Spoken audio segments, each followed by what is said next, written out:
पोवाडा सुरू झालाय. चला. अहो राजे हो जिर राज राजे स्वराज्याचे बांधू तो रण संधी पाहून कोंढणा किल्ला घ्यावा ताब्यात अष्टमी मूर्त ठेवा ध्यानात जिजाबाई बदल्या राजगडात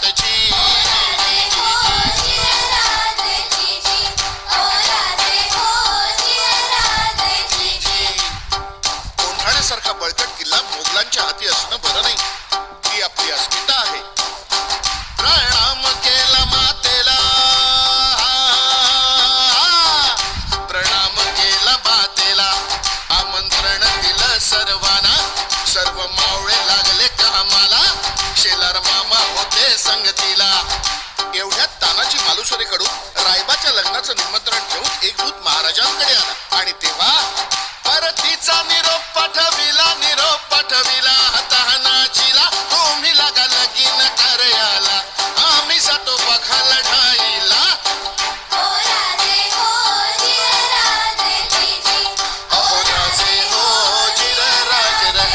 तानाजी मालुसरेला हे कळताच ते काय म्हणतात, आम्ही लग्नात वरबाप म्हणून मिरवायचं आणि आमच्या राजाने लढायला जायचं, हे कदापि शक्य नाही.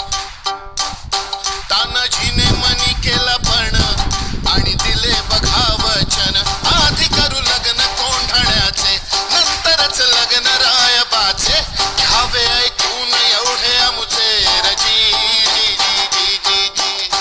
प्रणाम केला राजाला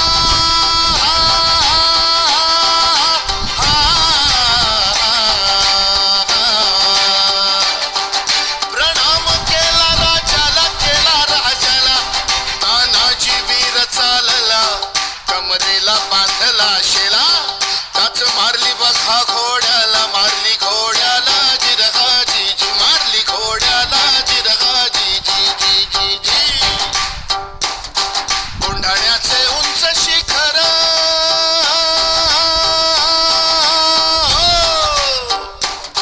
कोंढाण्याचे उंच शिखर रात किरकिर मोठी अवघड गडावर जावे तरी कसे टाकावे कुडीकडून पासे.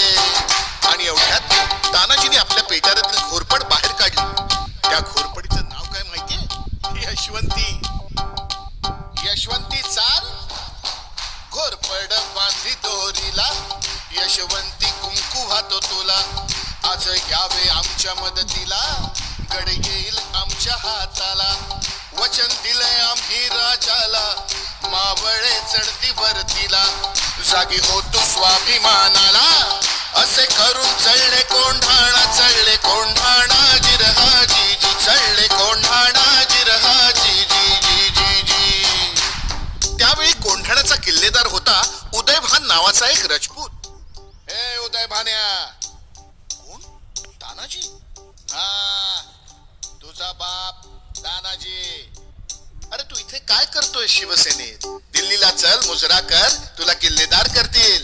अरे हाट, दिल्लीला मुजरा करणारी हलकट जात मराठ्यांची नाही. अरे मी एक वेळ मोडेन पण वाकणार नाही. मोडेन पण वाकणार नाही म्हणजे काय हो गुरुजी? अरे मराठी माणसांना ताटकणा ठेवायला दोनच माणसांनी शिकवलं, एक म्हणजे छत्रपती शिवाजी महाराज आणि दुसरे बाळासाहेब ठाकरे.